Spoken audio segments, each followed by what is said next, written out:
Al segle X, les tropes dels comtes de Barcelona conquereixen el Camp de Tarragona.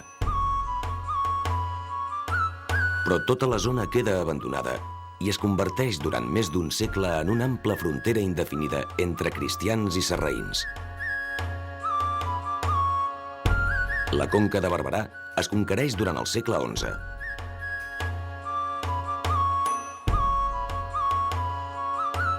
El 1118, el comte de Barcelona, Ramon Berenguer III, encomana la repoblació al bisbat i li concedeix el domini senyorial sobre tot el Camp de Tarragona.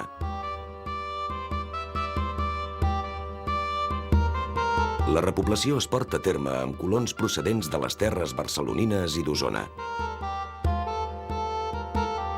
Les ràtzies musulmanes, llançades des de la propera Taifa de Tortosa, feien molt insegurs els assentaments en masos disseminats, a l'estil de la Catalunya Vella. Per això, la colonització es realitza en grups nombrosos, que s'estableixen en poblacions compactes.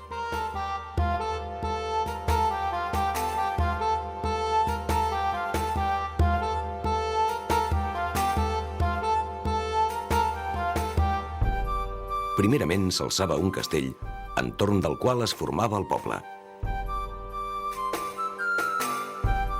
Molts nuclis urbans, com Reus, Valls i Montblanc, tenen l'origen en aquestes fortaleses.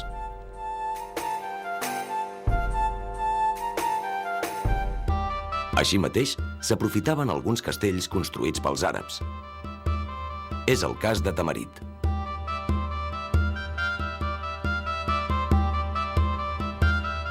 Tortosa cau el 1148. Però el valí àrab Almira al-Memonis continua resistint el priorat des del castell de Siurana.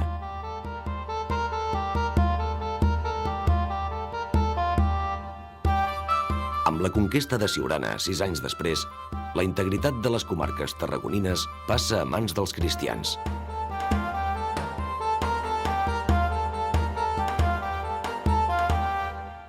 De la mateixa manera que l'orde benedictí tingué un paper cabdal en la repoblació de la Catalunya Vella, l'orde del Císter, fundat a França a principi del segle XII, el tindrà en la colonització de la regió tarragonina.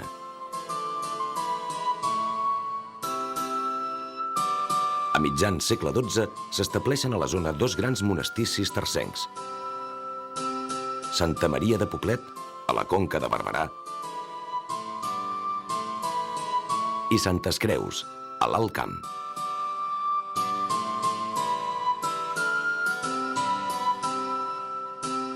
La monarquia i la noblesa els fan cessió de nombrosos terrenys acabats de conquerir els sarraïns.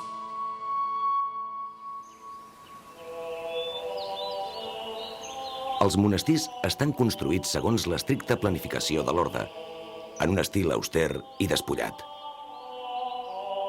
El claustre n'és la part central.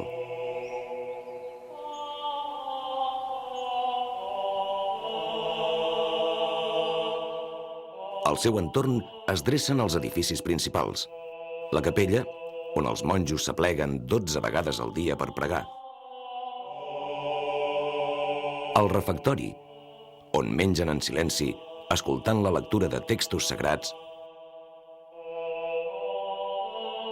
i la sala capitular, on els monjos es reuneixen cada dia per llegir un capítol de la regla de Sant Benet i debatre temes de la comunitat. Allí, cada 4 anys, s'elegeix democràticament el nou abat. Dormen plegats en un gran dormitori. Seguint el precepte de Sant Benet, ora et labora, prega i treballa, els monjos distribueixen estrictament el dia entre l'oració i el treball, manual i intel·lectual. Així, ajudats per un bon nombre de servidors, exploten les seves extenses terres amb noves tècniques de conreu i funden granges i colònies agrícoles modèliques.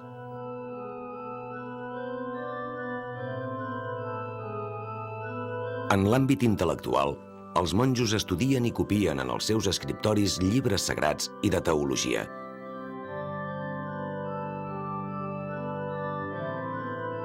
A la fi dels seus dies, els monjos són enterrats en el cementiri comú sense cap nom ni distintiu.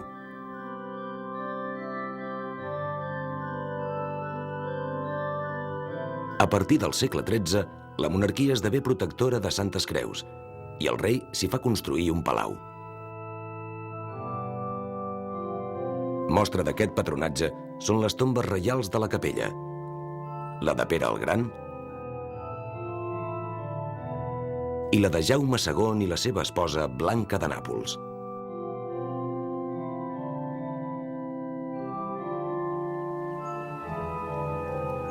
Gràcies a l'impuls monàrquic, podem admirar avui l'excel·lent claustre gòtic, amb trams d'estil flamíger anglès, obra de l'escultor d'aquell país, Reinard d'Esfonoll, que trenca completament les austeres normes del Cister.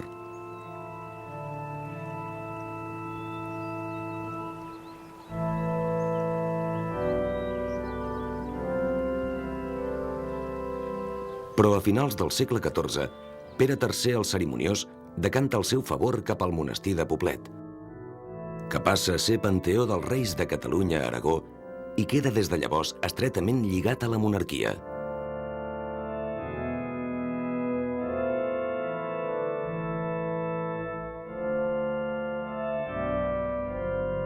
Un altre orde religiós, el cartoixà, va ser el configurador de l'actual priorat. El 1163, 6 monjos de l'orde funden, als peus del Montsant, el monestir d'Escala Dei, Escala de Déu, la primera cartoixa de la península ibèrica.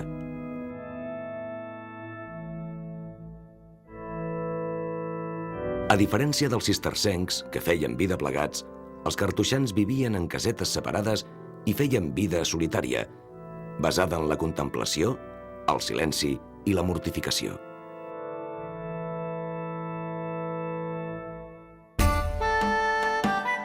El prior d'Escala Dei tenia jurisdicció sobre 7 pobles de la rodalia, el conjunt dels quals s'anomenava el Priorat. El nom s'ha aplicat modernament a tota la comarca.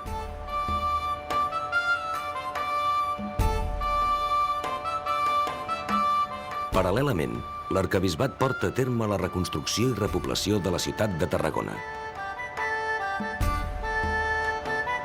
Aviat hi ha un intens tràfic portuari i s'estableixen molts comerciants a la capital, que és declarada cap de vegueria.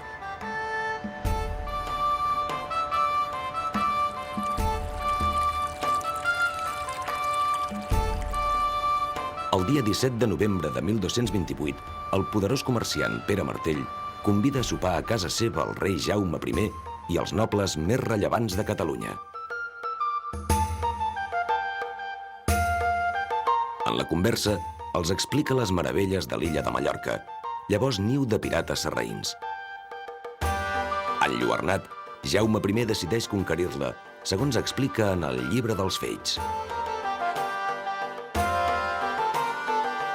Al setembre de l'any següent, un estol de 150 embarcacions, comandat pel rei, parteix de Salou, Cambrils i Tarragona amb l'objectiu de conquerir Mallorca. Molts dels tripulants són tarragonins.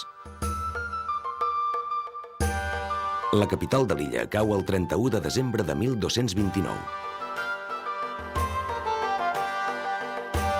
D'altra banda, la unió de Catalunya amb Aragó i les conquestes de Mallorca i de València enforteixen el poder de l'arquebisbat de Tarragona, ja que les noves diòcesis, així com les de Navarra, passen a dependre'n. Mostra d'aquesta puixança és l'esplendorosa catedral de Tarragona. Iniciada al segle XII, la seva construcció s'allargà més de 200 anys. Per això, les parts més primitives són romàniques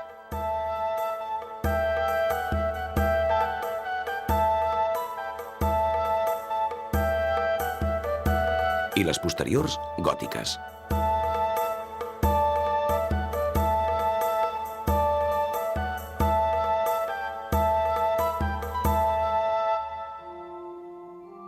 La nau central té 26 metres d'alçada.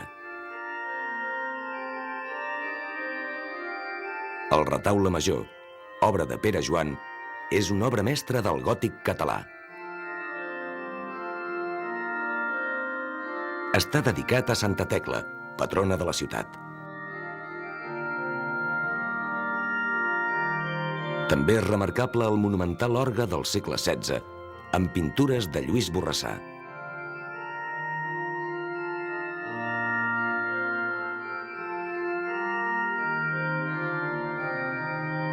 El gòtic també floria a la resta de la regió. Va excel·lir sobretot en retaules, alguns dels quals es conserven al Museu Diocesà.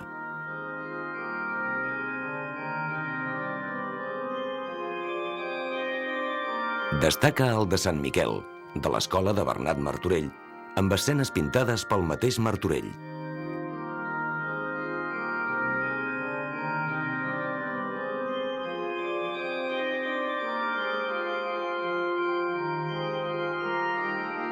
La jurisdicció senyorial que l'arquebisbat exercia sobre tot el Camp de Tarragona permeté la creació d'un Parlament popular en ple feudalisme,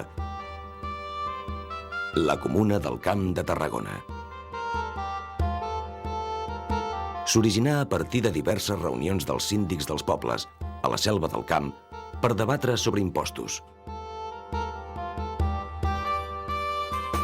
Al 1330, l'arquebisbe Joan d'Aragó la reconeix públicament i li dona veu i vot en els repartiments d'impostos que afectin a tot el camp. Amb el temps, la comuna rebé atribucions econòmiques i d'ordre públic, com la fortificació d'alguns pobles i la persecució del bandolerisme.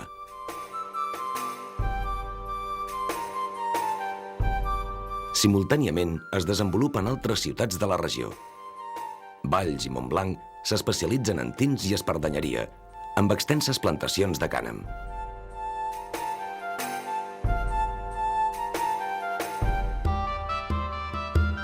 Valls va ser el bressol de Jaume Huguet, un dels genis universals de la pintura gòtica.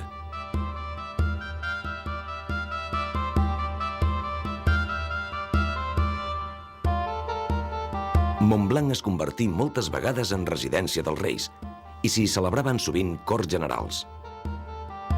Per això, al segle XIV, es va encerclar amb unes potents muralles que tenien 31 torres.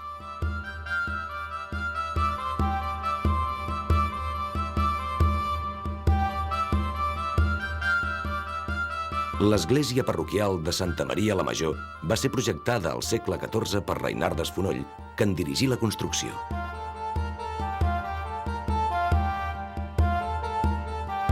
Diversos ordes religiosos s'establiren a la capital i també hi havia un barri jueu amb sinagoga.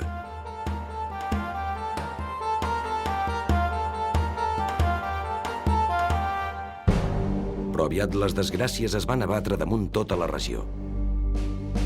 El 1348 es declara la temible pesta negra, que durant més d'un segle anirà seguida d'epidèmies devastadores.